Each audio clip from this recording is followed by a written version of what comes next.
Hola, les habla el doctor Alejandro Segebre, especialista en salud en enfermedades gastrointestinales y hepatobiliares.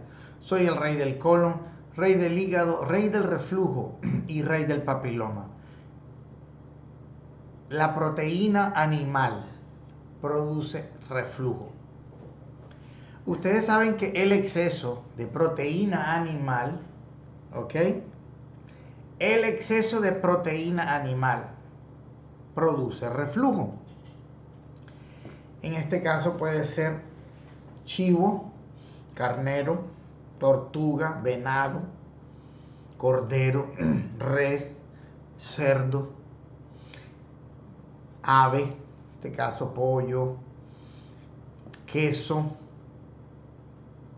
pescado.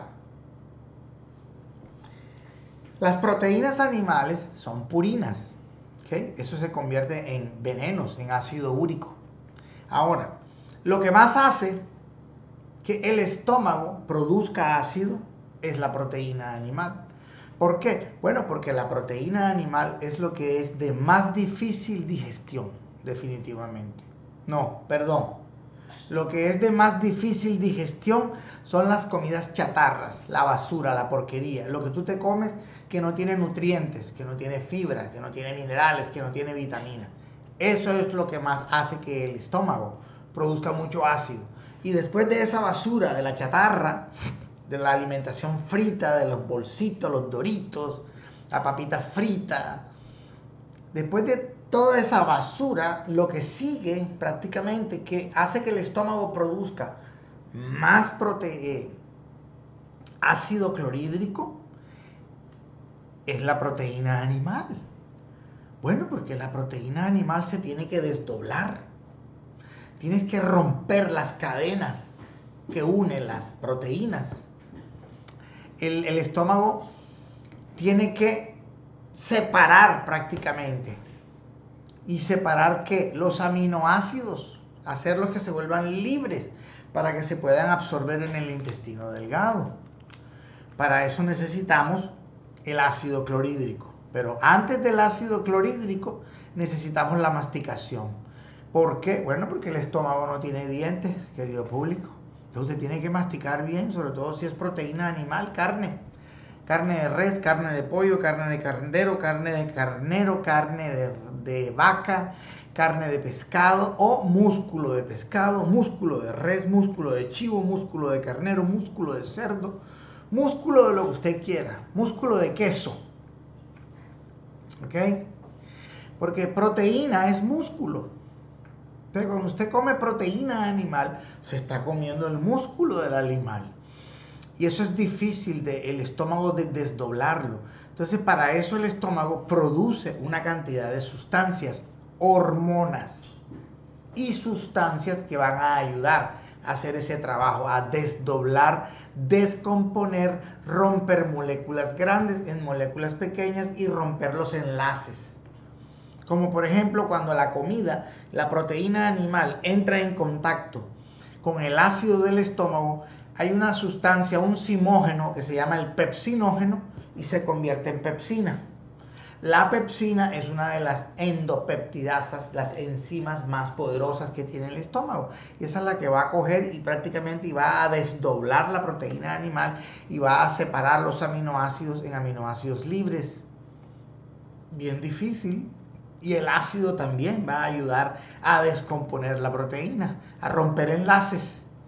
Es bien difícil. Entonces, entre más proteína animal coma usted, pues más ácido clorhídrico el estómago va a producir. El estómago, yo siempre lo he dicho, que es un órgano hormonal, porque tiene muchas glándulas y muchas células epiteliales especializadas que producen prácticamente una cantidad de hormonas, una cantidad de sustancias, unas glándulas que producen moco, producen bicarbonato, producen gastrina, producen somatostatina, producen histamina.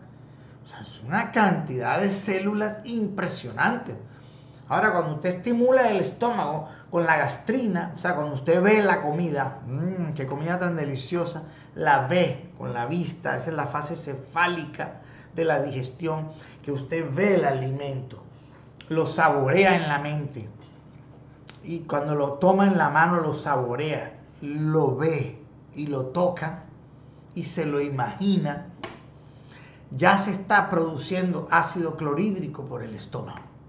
Imagínense, por eso es que usted tiene que masticar muy bien, porque la masticada va a ayudar a romper prácticamente con la saliva, la tialina y todas las enzimas, vas a ayudar a desdoblar, ¿okay? Todos esos alimentos, para que cuando entre esa comida, en este caso la proteína animal, al estómago, el pepsinógeno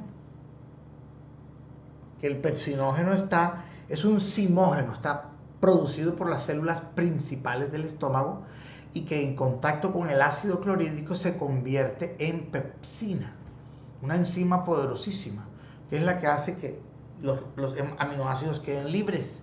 Y eso es muy difícil. Entonces, entre más proteína animal consumas, más ácido clorhídrico vas a producir, más pepsina vas a necesitar. Entonces, tú puedes tener reflujo comiéndote un churrasco.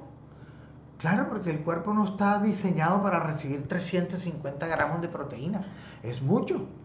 La cantidad de proteína que uno recibe es peso en kilos por 0.8. Lo voy a repetir 3 veces. Peso en kilos por 0.8. Peso en kilos lo multiplicas por 0.8. Peso en kilos por 0.8. O sea que si tú pesas 80 kilos por 0.8 son casi 70 gramos al día. Eso es lo que necesitas, no más. Y hay gente que se consume 350 gramos de proteína animal. Entonces, ¿cómo no vas a tener reflujo, hermano? Pobre estómago. El estómago tiene que producir mucho ácido, entonces vas a tener reflujo. Es demasiado ácido. Hay abundante proteína animal, abundante producción de ácido. El estómago te va a arder. Pues claro que te va a arder. Porque cuando tú haces la digestión normalmente y esa cantidad de carne ya pasa prácticamente al intestino delgado, el intestino delgado se tiene que alcalinizar. O sea, ¿cómo vas a hacer para que el ácido que viene del estómago, porque la comida que tú masticas se mezcla con el ácido y sale del estómago, o sea, el vaciado gástrico, hacia el intestino delgado, es ácida. ¿Cómo la vas a alcalinizar? Porque el intestino delgado es alcalino. La vas a alcalinizar con el jugo pancreático y con la bilis. Ambas tienen abundante bicarbonato de sodio. Entonces, si tú tienes mucha abundante carne en el estómago, vas a necesitar mucha abundante bilis y mucho abundante líquido pancreático para poder alcalinizar ese ácido que viene del estómago. Además, si tú consumes mucha proteína animal, la proteína animal tiene mucha grasa saturada. Y la grasa saturada, hablando en español, es como especie de una cera blanca, pastosa, una pasta. Eso es lo que va a hacer que la bilis se ponga espesa, densa y viscosa y se comience a cristalizar y a volver cálculo biliar. Entonces, cuando la comida del estómago entra al intestino delgado, tú no vas a tener suficiente bilis porque la bilis se te está volviendo piedra. Cálculos biliares, entonces no va a haber suficiente bilis para alcalinizar la comida ácida que viene del estómago y ahí vas a empezar a tener problemas de reflujo. Y el páncreas también se va a ver afectado. Claro, porque la unión por donde sale la bilis y la unión por donde sale el páncreas se juntan, forman como especie de una V en el esfínter de Oddi. Entonces, si la bilis se pone espesa, el páncreas también se tapa. ¿Sí ves? Sin tener hernia hiatal. Porque es que la hernia hiatal es un cuento, porque como no pueden curar el reflujo, entonces inventaron que la hernia hiatal es la causa principal del reflujo perro pernicioso para que te tengan que operar. Y esa es la excusa de la cirugía de la hernia hiatal. Teniendo en cuenta que el estómago no tiene nada que ver con la hernia hiatal. Porque el estómago trabaja y produce ácido es de acuerdo a lo que tú comes, a lo que tú le echas. Claro, trabaja por feedback. El estómago es como una especie de un órgano endocrino, tiene una cantidad de glándulas y produce una cantidad de sustancias. O sea, la hernia hiatal no tiene nada que ver con esto. Y yo se los voy a hacer en un dibujo y se los voy a explicar para que ustedes vean que el músculo del diafragma tiene una cantidad de orificios por donde pasa el esófago, por donde pasa la aorta, por donde pasa la vena cava, el agujero de Bodalek, el agujero de Morgagni. Tiene una cantidad de agujeros el diafragma. Y el diafragma es un músculo que tenemos que tener fortalecido. Ahora, lo que tú sí tienes que estar pendiente es de hacer ejercicio y hacer yoga y hacer abdominales y nutrirte bien para fortalecer el músculo del diafragma. Porque si el diafragma se debilita, se vuelve flácido los músculos, pues claro que te va a dar una hernia hiatal. O sea que el esófago se va a jalar más arriba a través del orificio y se va a subir un poquito el estómago, se desliza el estómago. Pero eso no tiene nada que ver con el reflujo, querido público. ¿Por qué? Porque el estómago reacciona y produce ácido, es de acuerdo a la comida, a lo que tú comes, a lo que tú le echas. Por eso es que el reflujo es un problema de alimentación, no un problema mecánico. Por eso es que cuando dicen que duerme en un sofá con tres, duerme sentado, pero si es que el reflujo no es un problema mecánico ni postural. No.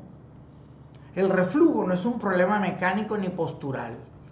Mira, yo te mando una dieta y el reflujo se te quita.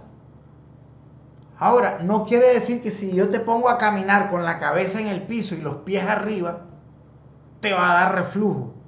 No, para nada. Porque hay gente que camina normalmente, que camina con los pies en el suelo y la cabeza arriba y tienen reflujo. Porque es que el reflujo no es un problema postural ni mecánico, es un problema de producción de hormonas y de sustancias de acuerdo a lo que tú le echas al estómago.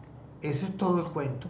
Entonces la hernia hiatal la inventaron es porque los médicos gastroenterólogos pues no pueden curar el reflujo. Entonces, como no pueden curar el reflujo y no pueden curar 20 años de omeprazol, porque cuando la persona toma ranitidina 10 años y omeprazol 15 años y todavía la persona sigue con reflujo, entonces ya te dicen, no, es que ya yo te tengo que operar de hernia hiatal porque tú lo que tienes es una hernia hiatal. ¿Y cuántos pacientes que están operados de hernia hiatal se alivian de reflujo? Casi nadie. Casi nadie. Yo conozco miles de pacientes que están operados de reflujo, de hernia hiatal, y el reflujo no se les quita. Eso no se opera, hermano. Tienes que cambiar los hábitos de alimentación, tienes que ponerte a hacer ejercicio. Hay otra cosa, un ejercicio muy bueno es la yoga. ¿Por qué? Porque normalmente los órganos, ustedes saben que cada órgano la sangre entra y la sangre sale, pero siempre queda un remanente de sangre sin oxígeno. Cuando tú haces yoga, ese remanente de sangre sin oxígeno se renueva, se quita. Esa sangre sale y constantemente está entrando sangre buena con oxígeno y nunca va a haber estancamiento de sangre en los órganos, remanente de sangre en los órganos. Por eso es que la yoga es una práctica que rejuvenece tanto el sistema endocrino como el sistema nervioso y todo, la digestión, el sueño, todo lo mejora. Entonces tú tienes que ponerte a hacer ejercicio porque como el diafragma tiene una cantidad de orificios por donde baja sube la vena aorta, la vena cava, ¿ok? El orificio de Morgagni, el orificio de Bodalek, el orificio donde pasa el esófago, son una cantidad de orificios. Y el único que supuestamente se daña es el orificio del esófago, el hiato diafragmático. Por eso le llaman hernia hiatal. Pero es que todos son hiatos, todos son orificios. Todos se llaman hiatos, todos se llaman orificios. Entonces hay hernias congénitas como la de Bodalek y como la de Morgagni que se mete. Eso es un defecto congénito, da más o menos ya cuando el feto se está formando. Entonces el agujero de Morgagni y el agujero de Baudelaire está tan defectuoso que el intestino se pasa para el tórax. Sabes que el diafragma es lo que separa el tórax, la cavidad torácica, de la cavidad abdominal. Entonces a veces hay defectos congénitos de esos dos agujeros y se meten los intestinos para el pulmón. Y cuando tú tomas la radiografía, ahí se ve hernia congénita de Baudelaire, hernia congénita de Morgagni. Entonces quieren hacer lo mismo con el hiato, el agujero por donde pasa el esófago. No, señor, eso es un músculo, hay que fortalecerlo. Con el tiempo se debilita porque los músculos también se vuelven flácidos. Entonces lo que tenemos que hacer es fortalecer nuestros músculos, tener una buena nutrición, porque tú sabes que los músculos se nutren con complejo B. Definitivamente tienes que tomar un complejo B, tienes que tomar magnesio, tienes que tomar vitamina C, porque la vitamina C nutre el colágeno, músculo, todo lo que es fibra, tejido conectivo. Entonces hay que mantener el tejido conectivo fuerte. Eso como tú dices que hay un muchacho joven, una muchacha joven es puro colágeno. Por eso, porque el colágeno está firme. Entonces hay una solución fácil es cómo comer para nutrir el colágeno, para mantener nuestros huesos, nuestros tendones, nuestros ligamentos, nuestros músculos bien firmes. Eso se logra a través de la nutrición y con ejercicio. Entonces la hernia hiatal es una excusa para los que no curan el reflujo. ¿Ok? Entonces ya sabes. Contáctanos, te lo dice el rey del colon. Suscríbete a mi página web www.dralejandrosegebre.tv.